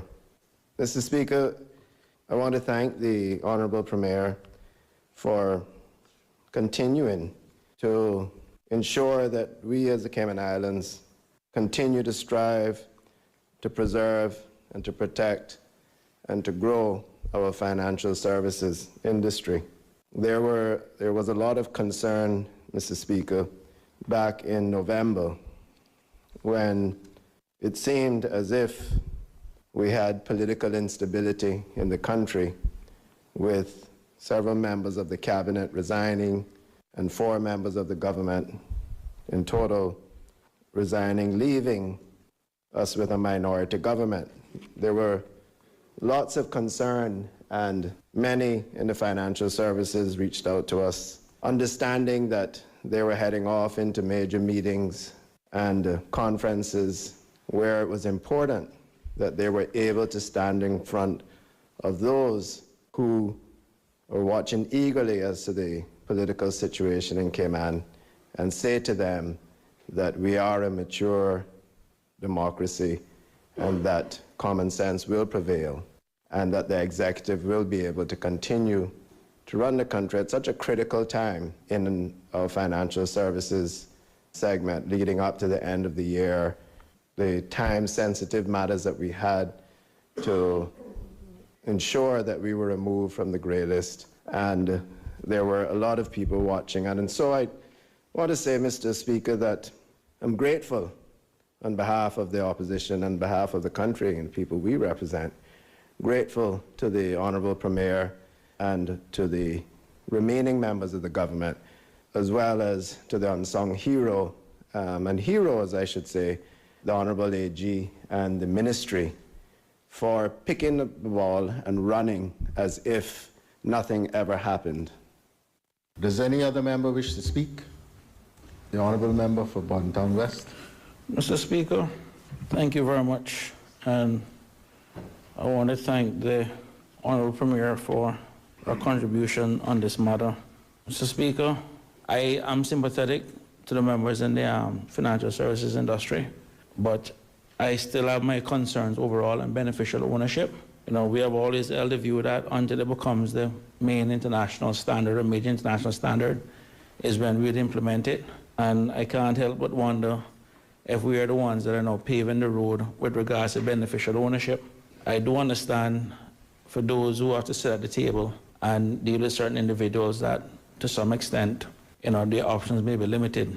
But overall, Mr. Speaker, I just rise to lay my concerns with it. The thing about it is, Mr. Speaker, I mean, look at the last time we came here, we gave access to journalists. And the truth of the fact is, Mr. Speaker, we have seen, quote unquote, journalists, and I say that very in quotation, having access to this kind of information. And in this silly season now, and knowing how some of these media houses, how they work, who control them, who own them, or who lack, or the lack of knowledge that we have of who own them or whose purpose they're serving or anything else. You know, we turn around, we give them access to people, private, personal information, but yet some of these entities are unregulated. I have no issues with law enforcement having access to certain information, because at the end of the day, it is something that, as a tool that they'll need for their jobs. But when we start giving journalists and other different people in some of these industries with different agendas and so forth, I do have a fundamental problem with it because it is still people's personal information. But this for me is for those who are in that position, is about protecting their personal privacy. So with that, I understand the government situation, but my objection to beneficial ownership as a whole remains. Thank you, Mr. Speaker. So there you go. From the horse's mouth directly, suggesting that what we are bringing and what we are raising and what we have raised on this program is not being pulled from imagination, but more even disturbing is that the very people who we elected are in no small portion keeping the real details of their activities to themselves. First of all, I can't help but recognize that neither the Premier nor the Leader of the Opposition offered any comment, highlighted any fact that these changes, when taken in total, take us away from a private beneficial ownership regime to a public one. And you also may have missed it, but I thought it was peculiar. But the Premier noted that changes to the beneficial ownership regime and questions relevant to those changes are exempt from the Freedom of Information. So in some small measure, you can't even ask what occurred and why did it occur, and what are the new terms of the platform over a Freedom of Information request. I find that rather troubling. And it makes me wonder, what were you thinking? Were you thinking that, well, if we don't say anything, nobody will notice and no harm will come from this? I can't explain that. Then we have the Leader of the Opposition. Now, we've had two leaders of the oppositions within this administration. Just recently, the Honorable Roy McTaggart transitioned over to the Honorable Joey Hew. Now, the opposition has been a questionable opposition during this administration, just as bad as the government has been practically the worst government we've ever seen in history. I'll just put it on the table for what it is. You know, you may not agree with this statement, but this is how I feel. They've been a disaster. But at least the former opposition leader, the Honorable Roy McTaggart, warned and pleaded with the government to be cautious with their spending, and those warnings came as early as 2022, 2023. He saw what the Auditor General is now writing about 2025 from far downrange. But now we have a leader of the opposition, a new leader of the opposition. You heard it. I'm not putting words in your mouth. He was having conversations with members of presumably members of the financial services community who were worried. But I asked, worried about what? They seem to be worried about us being on the gray list, but not caring too much for what consequences might come for what we have to do to get off that gray list. You mean what we had to sell? What we had to sell to get off that gray list. Thank you very much. You know, sometimes I try not to put too fine a point on words, but you know what? You're right. Sometimes be direct and let the chips fall where they may. Now, the only voice of objection, and this is where I got to give it to him, you know, the only voice of objection, the only voice of reason, the only voice of concern and moment of pause came from the former Minister of Finance, Honorable Chris Saunders. And, you know, I take nothing away from this man. You know, he was Minister of Finance for a reason. I served with him side by side on the Public Accounts Committee. You know, his understanding of finance and the various moving parts, and in particular how our financial services sector works, he understands like the back of his hand. But he understands it not only from the micro level, but the macro level. And as a government representative, you'd expect that kind of response. But unfortunately, in this discussion, either the rest of the members of Parliament were either asleep or didn't appreciate the full context of the conversation, but there was very little argument, debate, or otherwise. I mean, I used to sit in Parliament as a member of the government when Arden McLean was Leader of the Opposition. And I'll be honest with you, there were more days than one that I would cringe when Arden would get up and turn that microphone on. But he was a solid Leader of the Opposition. I mean, he did not give the government a bly, an inch, nothing. Mm-hmm. He questioned everything. And that is the role of the opposition in the parliamentary Westminster system. You know, it is about checks and balances. But on this issue, it seemed neither the government nor the opposition seemed to want to highlight the realities, to use my colleague's phrase, of what we had to sell of ourselves to get off a gray list. And listen, I live here. My family lives here. My friends, my people that are as close to me as family but aren't family live here. I don't want to see their lives, you know, turned upside down. So I pray that we're wrong in our fears as to what may be coming down the pipeline for financial services. But in the absence of being wrong, I would encourage you, the listening audience, now, especially now when we're getting ready to go to the polls on April 30th. You know, it's a terrible thing when you show people that, you know, what's the word? There is simply no polite way to tell people that they have dedicated their lives to an illusion. And what I mean by this is when you look at some of those elected persons and you think to yourself, oh, that's a good man, that's a good woman, they're there to look out for us. But then you see situations like this where you fundamentally sell the reason why financial services is so popular and strong in the Cayman Islands, and you sell it to get off some list and then don't even tell people what you're doing. You have to ask yourself, is it time to let go? Is it time for you to go? Is it time for us to elect somebody else in your place who perhaps, has a bit of longevity left in them? Because this situation, and again, the silence on this subject is deafening. A minute, 15 seconds left. Ellio, any comments before we go to a break? Well, I can start. Definitely can't finish. But, again, this is a situation where we as a country need to be able to be looking at exactly what's going on, hold our elected officials accountable.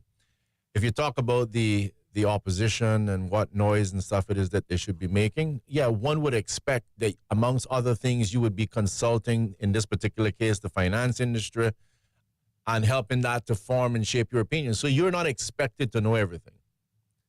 But again, experts on top. Keep the experts on top. In this particular case, you call them in a room or a couple of your friends that you have in the industry, get some feedback from them. What are the potentials? And at the minimum, you should be expecting those sort of things to come across in the debate. When I was in Parliament, I want to tell the public, no one called to hold the governor accountable. And when I say governor, I mean the office. I remember when they were then criticizing the then premier about buying a vehicle. I said, well, let's call for the budget of the governor. It was discovered at that point in time, $2+ million. We gotta go for a break. We gotta pause, take a short commercial break. But more of Ellio's comments and ours next on Bobo FM. Bobo FM. We're making Bobo FM bigger and better. We've got a brand new frequency with even more power. Retune your FM radio to 103.1 now. This is Bobo FM, the home of the BBC World Service, the most trusted news source in the world. Now in our new home of 103.1 FM. This is Bobo 103.1. The BBC's From Our Own Correspondent. In today's Russia, no one is allowed anywhere near the political stage if they pose a serious challenge to Vladimir Putin. Stories and reflections from our reporters around the world. There is a major sense of insecurity here. More people are coming in from Sudan every day. From Our Own Correspondent from the BBC. The home of the BBC World Service. This is Bobo FM. How can we understand the world better? The BBC World Service is a window onto the wider world. The vantage point from which to survey a new horizon. News, reports, and analysis from around the world. Stories we think matter. Different people from different societies. We get to the heart of global issues. News, stories, and global perspectives from the BBC World Service. The home of the BBC World Service. This is Bobo FM. This is Bobo 103.1, powered by Health Services Authority. At Health Services Authority, they are committed to caring for you. They are Cayman's largest and longest-standing healthcare provider, offering the most comprehensive range of inpatient, outpatient, and public health services at 9 different locations across all 3 islands. Across Cayman on 103.1 FM, online, and on your smart speaker. The home of the BBC World Service. This is Bobo 103.1. BBC News, I'm John Shea. Rescue workers in Myanmar have described scenes of utter devastation in Mandalay, the city closest to the epicenter of Friday's earthquake. Many buildings have collapsed and they're digging to reach people trapped under the rubble. It's thought that hundreds or even thousands were killed across the country. So Win Tan is the head of the BBC's Burmese service. It's a major devastation. Mandalay is very close to the epicenter. Mandalay is much more flat. There's not many high-rise buildings. Even those kind of short or not very tall buildings are flattened. We saw mosques, we saw religious buildings, monasteries, the collapse. We have a reporter based in Mandalay. Then she recently gave birth a baby. The wall of her kitchen just collapsed, barely missed her. They are still sleeping outside because people were so scared to go back into their homes because tremors are going through all throughout the day. Myanmar's military ruler Min Aung Hlaing has appealed for international help. Rescuers in Thailand have been working through the night using floodlights and drones to try to locate dozens of people trapped under the rubble of a high-rise building in Bangkok. The skyscraper, which was under construction, collapsed following the impact of the Myanmar earthquake. Nick Marsh is there. What was supposed to be a new government office is now a mountain of debris, under which dozens of workers remain trapped. Rescuers have been here for hours, desperately searching for any signs of life. And their task is huge. First, they had to remove the enormous metal girders that had held the building up. Then they began the painstaking process of combing through the rubble. No matter what they find, tragedy has come to Thailand, more than 1,000 kilometers from the epicenter of the earthquake. The US Vice President J.D. Vance has accused Denmark of underinvesting in the security of Greenland, leaving its territory vulnerable at a time when China and Russia are showing increasing interest. With more, here's Andrew Harding. Speaking at a remote US military base in northern Greenland, J.D. Vance said America could offer a better deal to the inhabitants of this vast island. Donald Trump has repeatedly threatened to annex Greenland. Mr. Vance suggested that if the island became independent, as it may well do in the years to come, it could then choose to join the United States. The Danish Prime Minister, Mette Frederiksen, bristled at some of the American criticisms, but said more focus was needed on Arctic security. The Canadian Prime Minister Mark Carney says he's told Donald Trump that Ottawa will impose retaliatory tariffs on American goods from early April. The two leaders held their first call since Mr. Carney took office earlier this month. Mr. Trump, who's suggested Canada become the 51st state, called the talks productive. World News from the BBC.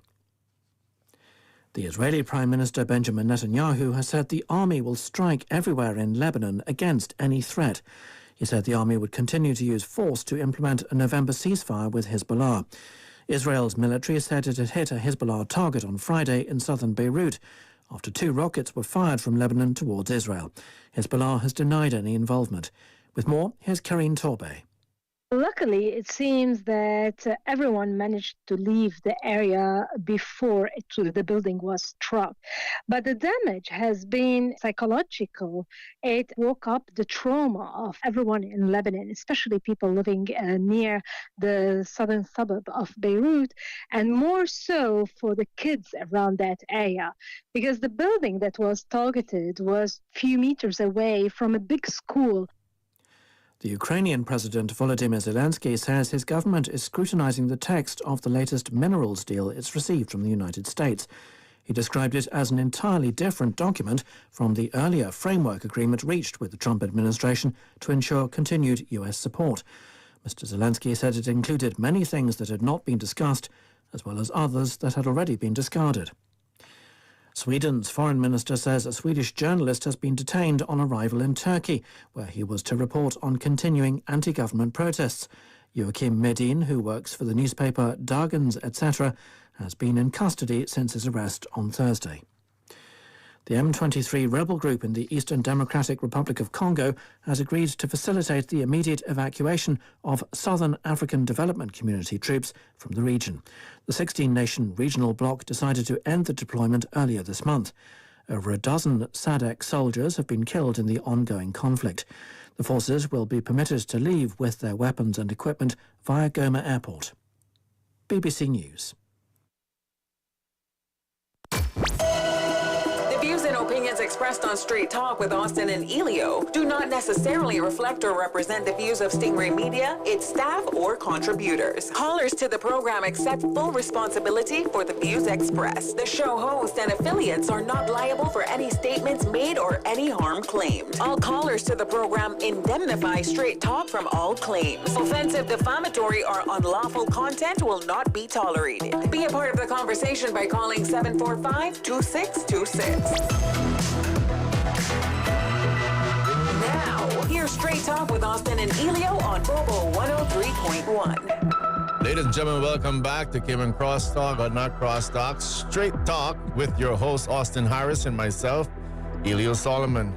You got to forgive me on the crosstalk thing. I know. Actually, what I was thinking was I need to give you greater and greater practice to bring us back in so you can say straight talk more often. I like the fact that you're taking on board a little bit of the blame. I appreciate that. No, you're not alone, buddy. You're not alone. It's, what happens to you happens to me. We're in the same boat together. Yeah, and all I'm going to say is, amongst other things, let me give my colleague flowers while he's still alive. Publicly praise him as well, giving him some glory. I want to thank him for taking the time to go through all of these videos, etc., and doing the clips. I think it's very professional, keeps us the show at a perfectly above the notch. Thank you. And it's much appreciated. And I'm pretty sure the listening audience appreciates it as well. So just before the break, again, my colleague, with all of these clips and trying to laymanize some of this issue as it relates to universal beneficial ownership, it is a matter that I want you to understand. The question perhaps in your mind now is, well, what does this mean? What do we do about this? Yeah. How is this happening? Yeah. I want to tell you that while I was in office, there was a criticism at that point in time on the then premier in relation, I believe it was, about purchasing a truck or a car or whatever it was he was going to be conveyed in. And of course, with our crab mentality as a registered trademark, Mr. Harris. Yes. There was criticisms against the whole issue in saying, why you got to have a car, Right. Why you got to have a car? Of course, our own can't have a car. No. It's not a problem for the governor to have a car, but not our own. No. It's a real crab mentality. So I went into Finance Committee and demanded, if you like, transparency. I'd like to see the budget for the governor. Mm-hmm. And again, I'm not talking about any one particular individual. I'm talking about the office. Yes. I don't remember the exact number, but I know it was 2 million plus. Mm-hmm. All right. So apparently the governor was allowed to have, 4 persons cooking his meals, social secretaries, and a $2 million entertainment budget, if you like. Right? So people sit down, have food, wine. And what is that for? Well, amongst other things, it's the whisper, you see. It's the whisper in everybody's ear that has an influence in this country and to be able to fulfill the UK's agenda without anybody seeing their hand. So when you have wine and food at the governor's house, let's just say I want to dispose of a candidate. What do you think about that guy, Ellio? I don't know. He seems a bit radical. I don't think a lot of people really like that young man, really. And then that just spreads, you see. Sure. And now that roach takes it somewhere else to another roach until eventually, the whole place is like, yes, I think you're right. Yes, very uncivilized. And by the time you hear it 6 times, I've heard this before. There must be some truth in it. There must be truth. No, you're just in the same circle. You went to the same dinners. Yes. Right. And then it's the same thing. It's the same thing that happens on a whisper, for example, about cruise tourism. I'm not really sure. You see, because the UK has signed up to some treaties on the environment. Uh-huh. And you got to understand that they want to develop, but one of the ways for them to develop is to keep the territories from not developing, because they can still use all their territories to meet their criteria as it relates to the environment. Sure. Carbon credits and the like. Yeah. So again, you only have to sit around at dinner and I'm not really sure about this cruise thing. Not really sure we're really benefiting from this, because now it would help make sense. Where in the world did all this opposition come from? Too many wines, too many dining. That's 2 million. And the last one on that list is like, again, I showed you that there is a Freedom of Information request that we did. This is in writing. This is not making it up. This is proof. Anyone who wants it, happy to share your copy, as long as you pay for the copying. And that is Whisper, for example, going through the governor's office and being told by the governor's office, well, we can put you in touch with a couple of chief officers that can help you to achieve your agenda as it relates to the Turtle Center. And what is that agenda? Basically, stop it from functioning the way it's functioning now, because turtles shouldn't be your national dish. At the minimum, all we should be doing is conservation. Right. And again, how does that start? What do you think about this turtle center? I don't think it's even civilized to be eating turtle, really. Quite right. It looks kind of cannibalistic. Yes. So that's one thing. And then the second thing that you have to bear in mind on this rung, and is 3 of these things, is the politicians who speak a lot, but don't do a lot. You see, because it's one thing that the public does, and I keep trying to draw the distinction between a dog and a human. A human will look at where you're pointing, and a dog looks at the finger that's pointing. It's a difference. And you would like to think that the human has the best behavior, and to an extent it does. But the negative is that you're not paying attention to who's pointing. You just look at where they're pointing you. And when people talk a lot of rubbish, you're listening to where their words are pointing you. So I get on the radio, I'm for Caymanians. I want jobs for Caymanians, man. And then everybody's saying, yeah, boy, he sound tough, man. He sound like he want him jobs for Caymanians. And nobody sits to think, hey, how come you want jobs for Caymanians, but you know, support what you were doing? Right. Looking at too much of where the finger's pointing. Look at the finger of the owner of the finger and say, you're talking a good talk, but you're not walking a good walk. So that's the second one.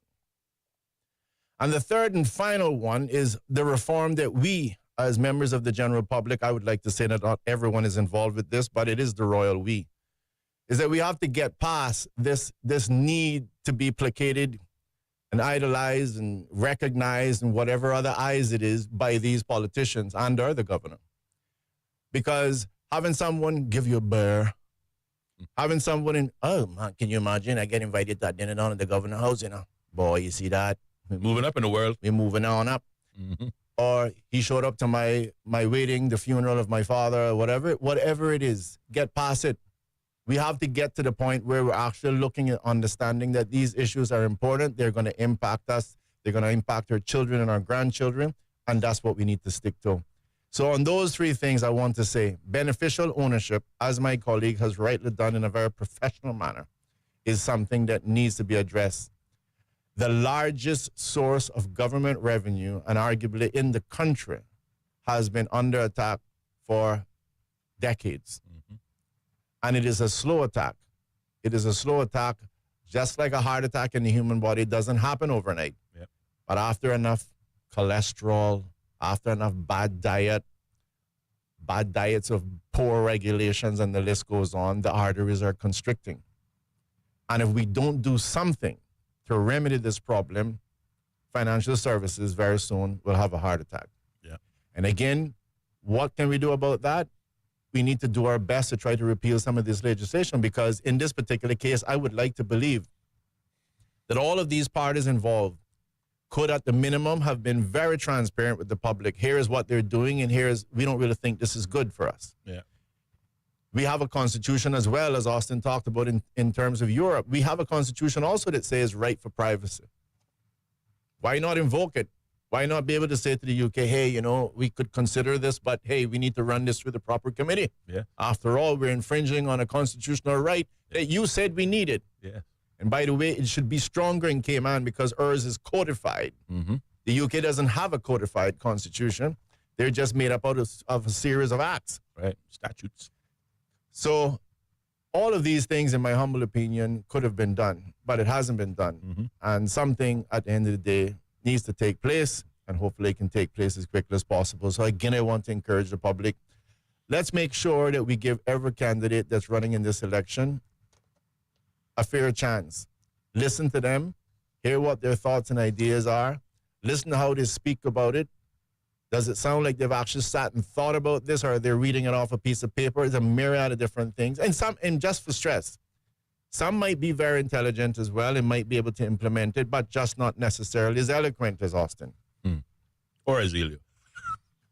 I couldn't resist. I know. So it is, you know, you have to really make some good judgments, but honestly, we need to make sure that we're voting for the right groups, the right persons in terms of representing us. Yes. Let's get past the Ellio. Austin, you need to get out more to the bars. If a guy is working on your behalf, then chances are you're not going to see him or her in the bar. That's right. If you are seeing them all over the place, then chances are they're not working. Okay? They're not working. That is the true statement. Okay. So I just thought I'd let you know. If you're seeing them all over the place, chances are they're not working. Unless they're Superman, chances are they're kind of doing a little bit of slacking. Yes. No, absolutely. All righty. Well, it is the end of the day, Friday. Yeah, 6:16. Yeah, 6:16 is the time in studios. I think whilst we have over about 13 minutes left, and there's lots we can talk about, I think we should take this opportunity because we talked about what was a very productive week for us this week on Straight Talk, and you made the very valid point that is going to get even more productive one week after the next. I think now is a good time to share some, an early look as to what our guests' opportunities will be for next week. I can definitely mention one. I know you said something too. Yeah, we have one. We got two really good ones, I think. Yeah. I've been doing most of the talking today, so I'll let you start. No, well, first of all, again, I think it's going to be on the 1st of April. Is that Tuesday? It's Tuesday, yes. Tuesday, we're hoping to have in here in the studio Mr. Alan Chastanet. And I got it right today. Chastanet. T is silent. Again, he was the Prime Minister of St. Lucia and is now the leader of the opposition for St. Lucia. He's going to be coming, and he's also an economist. Very good. A balanced economist. Very good. And he's going to be here on the island, hopefully being able to visit us here in the studio between, 4:30 and 6:30. So we want to be able to sit there and hear his views. But again, at the South Sound Community Hall, that's what I really want to invite you. He's going to be here on the 1st, and between 1:30, I think, and it's about 3 o'clock, somewhere in that time frame. Definitely starting at 1:30. He's going to be there. We want to encourage everyone to come out and really have a chance to hear what he has to say. Again, that's the South Sound Community Hall on April the 1st, and it's going to be starting at 1:30. I will probably be saying a few words. We'll also have the Deputy Premier, the Honorable Kenneth Bryan, there. And, of course, you'll have none other than the Honorable Alan Chastanet. Now, I am curious, is that going to be another Straight Talk exclusive, or will Mr. Chastanet be making other media visits on the day? I'm not sure he's going to be welcomed by the unfriendly media as much as other persons have been invited, but we definitely hope that he'll be here on this program and hopefully on Radio Cayman. Excellent. Well, again, the former Prime Minister of St. Lucia, now leader of the opposition, an economist. You can guess what subject we're going to be talking on, but he'll be our guest in studios, and, of course, he will be the guest of the ACT Cruise Tourism Group. I think we can probably pull a couple other things out of him, especially if he's here for 2 hours. I'm certain we can. As a matter of fact, there's at least one item on the Caribbean regional news, if we get time to talk about it, that I'll throw out there that maybe we can put to Mr. Chastanet. But certainly, also happy to observe, obviously, what his agenda is and what he, wants to talk about as a priority. But I think that's fantastic. And I think what's so special, one of the things that's special about being able to have this gentleman speak is that a lot of times you'll hear the criticism about, the college, the professors. Uh-huh. Is they're saying, well, you're talking about it, but you've never really lived that experience. Mm-hmm. And in this particular case, you have someone who can talk about it as a professor in terms of their knowledge in regards to economics, but also can actually say they've lived it from the perspective of having been a prime minister of St. Lucia. Again, some hands-on has taken place there as well. So it should be a wonderful discussion, both here on Straight Talk as well as at the South Sound Community Center at 1:30 on the 1st of April. Yeah. Well, I think the rather sarcastic comment that was made, normally that in terms of teachers in general is those who can't teach. Well, I disagree with that, obviously, suggesting that those, who aren't in the private sector otherwise find themselves in universities the world over. I disagree with that entirely. Going back to our crosstalk days, you will recall that both Ellio and I felt very strongly that in the scale of those top earners in this world, teachers should be at the top of the pyramid, where perhaps the CEOs of tech companies and large, conglomerates are. Because in reality, it was a teacher that made all of our lives possible. They opened up our eyes to possibilities and careers. I think that each of us can point to a memory that no matter how old you get, you remember a particular moment that a teacher had a profound effect on your life that you've carried with you on this journey called life. So I hold teachers in high regards, and certainly those who attain the lofty heights of professorship at universities around the world, even more so. So I'm delighted for that opportunity. Well, again, in this case, you'll be able to have both a person who can give you the professor view as well as hands-on experience. So should be good. Yeah. 1st of April. Absolutely. On Monday, which is the 31st of March, and that is the last day of March. Boy, this 2025 is going by quickly. But for those of you who may have missed our discussion it was Wednesday this week, where we hosted from the Cayman Islands National Party, Mr. Jordan Rivers, who's a candidate for the constituency of West Bay North. Again, fantastic conversation.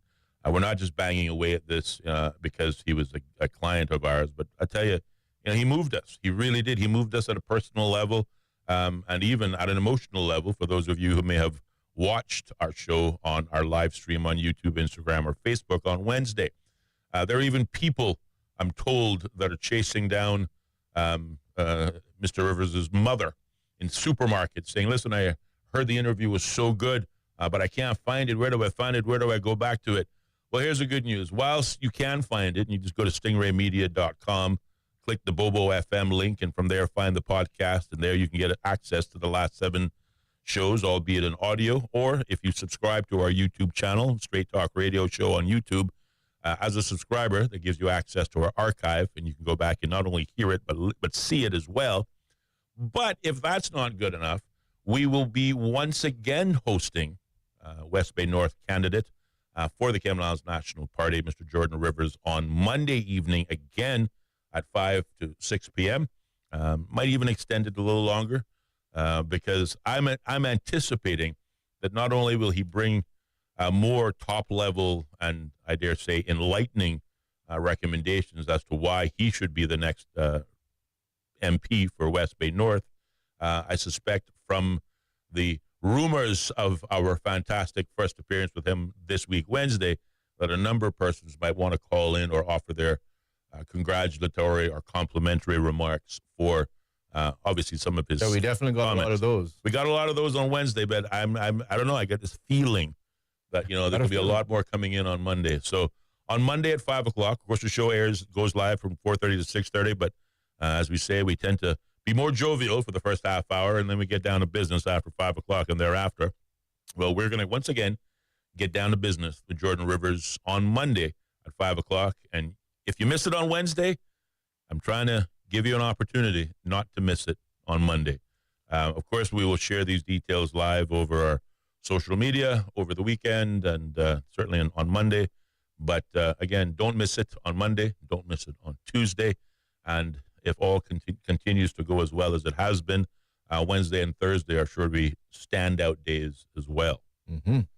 745-2626 is the number, or you can WhatsApp us at 928-2562. From there, you can either send us a WhatsApp audio note or you can send us a WhatsApp text message.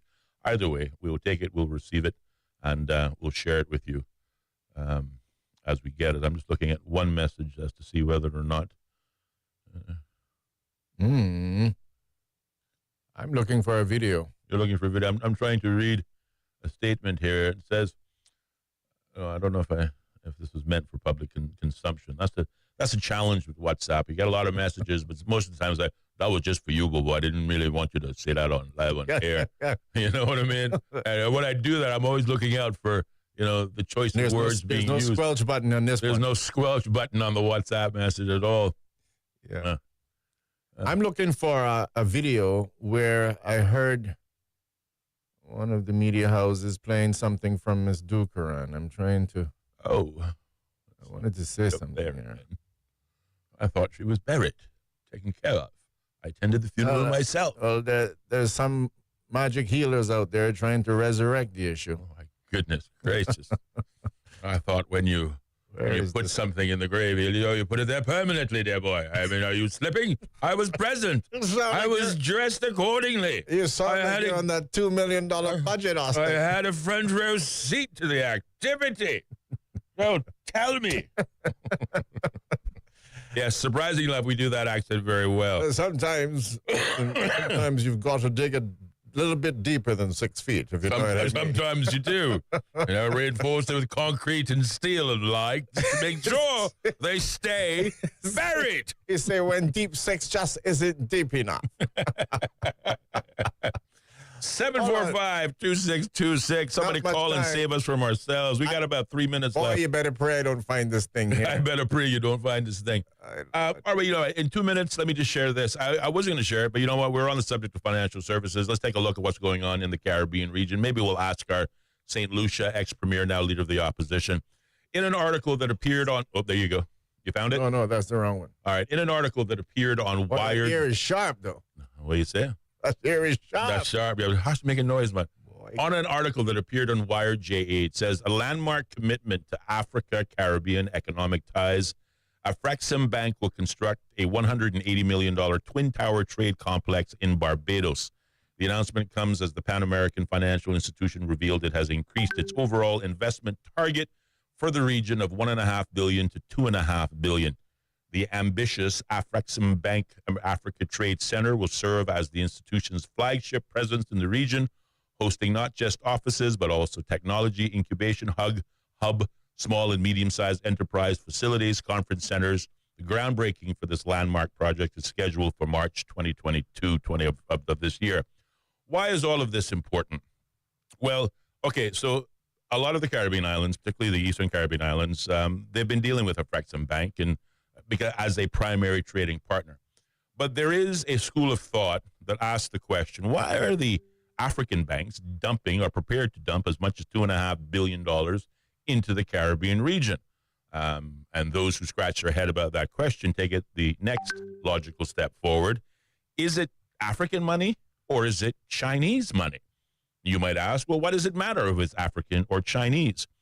Well, again, in this backdrop of financial services, beneficial ownership, our challenges with the UK, not to mention Donald Trump and tariffs, there's also the friction between the U.S. and China.